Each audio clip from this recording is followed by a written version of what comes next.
Como no tengo nada mejor que hacer y la verdad me quiero muy poco, me senté casi 3 horas a ver la tercera jornada de defensoras del medio ambiente y el buen vivir de nuestros impuestos. No, pero ese es el nombre de verdad, sin la parte de impuestos.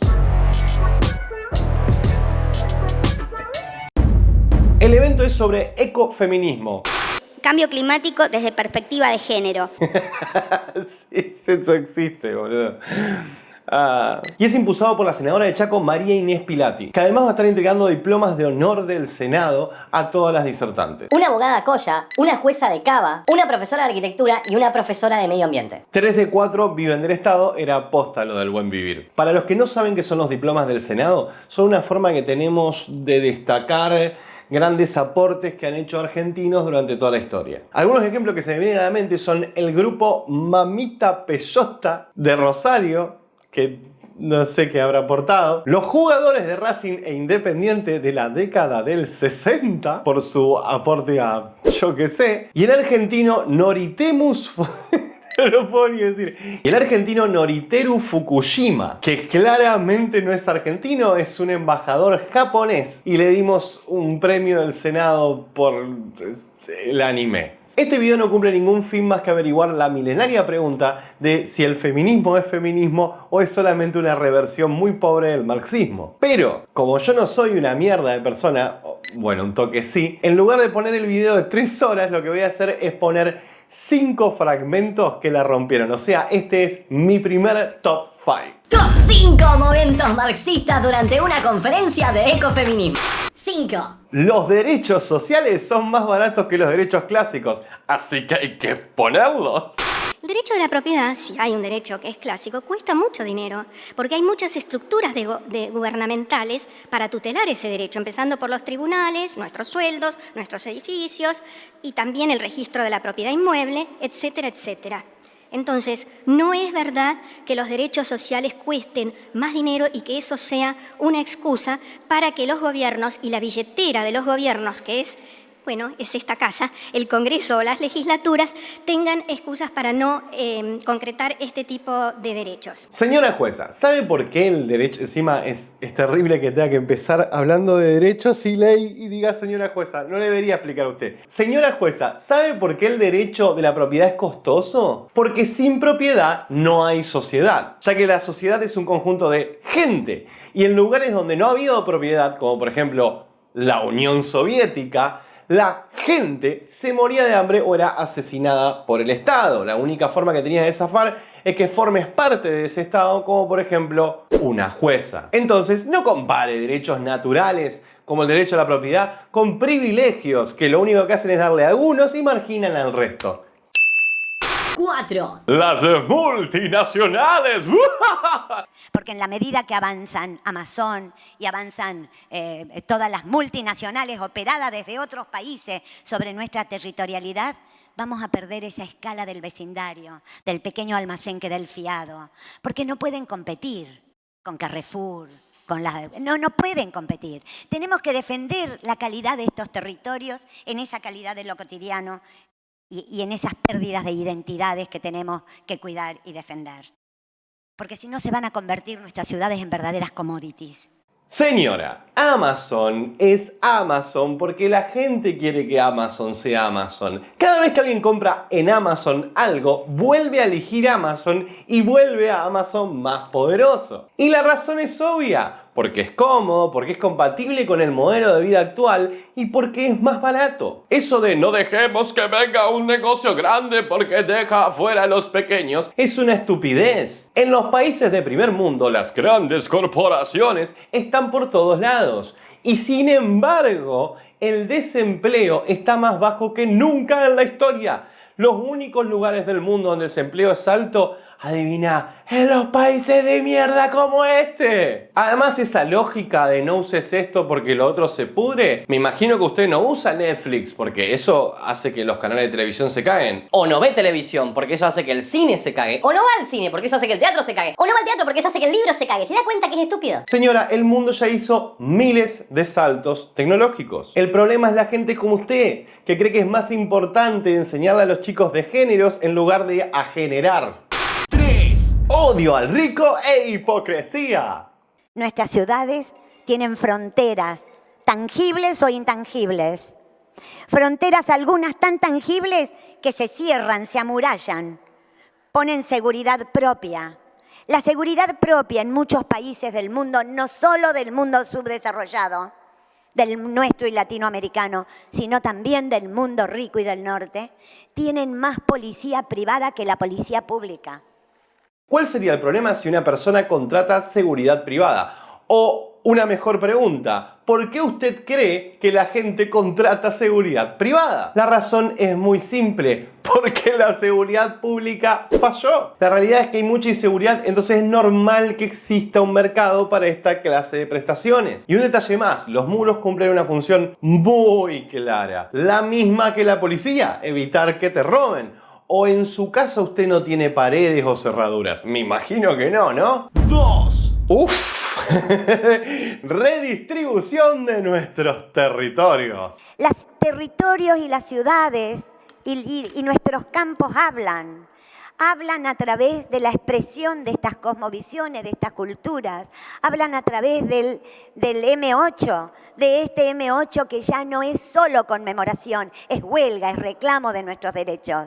Es donde estamos reclamando que se haga visible todo lo que las mujeres contribuimos a la economía. Ya las mujeres estamos avanzando y esa es una voz también de las ciudades, así como hay una voz del campo. También es voz del campo los tractores cortando ruta. Y tenemos que estar alerta, porque esas son las voces a las cuales tenemos que resistir si queremos realmente pensar en la redistribución de nuestros territorios. Cuando una mujer se queja, es revolución, es sororidad, son derechos. Pero cuando el campo se queja es chupala. Rico. A ver, así no funciona, señora. ¿Los derechos son para todos o no son para nadie? Y respecto a la redistribución de nuestros territorios, primero que nada, no es nuestros, es de otra persona y no es suyo. No intente hacerlo suyo. Y segundo, no es la primera vez que alguien se quiere quedar con lo que no es suyo para salvar a un país. Señora, en 1930 la Unión Soviética estaba en la ruina. La gente se moría de hambre, la industria estaba atrasada 10 años y lo único que se exportaba, a pesar de los impuestos brutales, eran granos. Stalin necesitaba recaudar dólares, pero el campo ya no podía pagar más impuestos. Así que decidió hacer lo más sano, quitarle las tierras. Obviamente los campesinos se opusieron a esta medida porque, a ver, eran sus tierras. Como respuesta, el dictador los acusó de ser responsables de la miseria que pasaba al pueblo ruso y los bautizó de kulaks, palabra que se usaba antes para describir a los oligarcas. ¿Cuál fue el resultado? Asesinaron a todos los campesinos y se quedaron con sus tierras. ¿Sabe usted cuántas hectáreas tenía que tener una persona para ser llamado kulak? 3. No 100, no 50, 3. ¿Sabe qué se puede hacer en 3 hectáreas? Como mucho, cosechar un poco de trigo para hacer pan para uno, tener una huerta para vivir, 2 o 3 animales y un poquito de trigo para vender. ¡Ya está! O sea, los campesinos, los kulaks, como mucho eran de clase media. ¿Y sabe qué pasa después de que mataron a todos los kulaks? No se solucionó la pobreza, porque no funciona así el mundo. Señora, lo que pasa cuando vos matás a todos los que acusás de ricos es que, por discurso, tenés que nombrar nuevos ricos. ¿Y quiénes son los nuevos ricos? Los boludos que sobrevivieron o no se fueron del país. O sea, la clase media baja. Y una vez que fundiste a esos a impuestos, te quedan los otros nuevos ricos, que es el pobre que tiene un lavarropas más que el pobre que no tiene lavarropas. No me jode que no sepa historias, pero la lección de acusar a un colectivo de la miseria de otro colectivo es algo que podría haberlo aprendido con la Alemania nazi, los judíos y Hitler. 1. Si perteneces a un colectivo, nunca sos culpable de los crímenes. Siempre sos inocente. Pero hay una situación peor aún que la de ser villero, que además de todas las carencias en cuanto a los derechos sociales, económicos y culturales, son objetos, como ustedes saben, de la criminalización. Esto ha llevado, por ejemplo, a que en su momento la toma de tierras para reclamar el derecho a una vivienda digna, como dicen todas las constituciones, fuera rápidamente por las autoridades rotulado como delito. Solamente pueden llamarse delincuentes aquellos que delinquen y quedarse con lo que no es de uno, porque esos lotes, terrenos, tierras son de alguien más, se considera un delito, por lo tanto son delincuentes.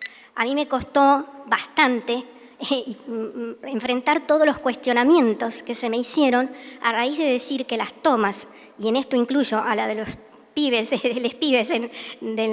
secundarios cuando toman los establecimientos para reclamar por las condiciones de la educación en esta ciudad, no cometen delito. Es un modo inapropiado de reclamar por un derecho legítimo.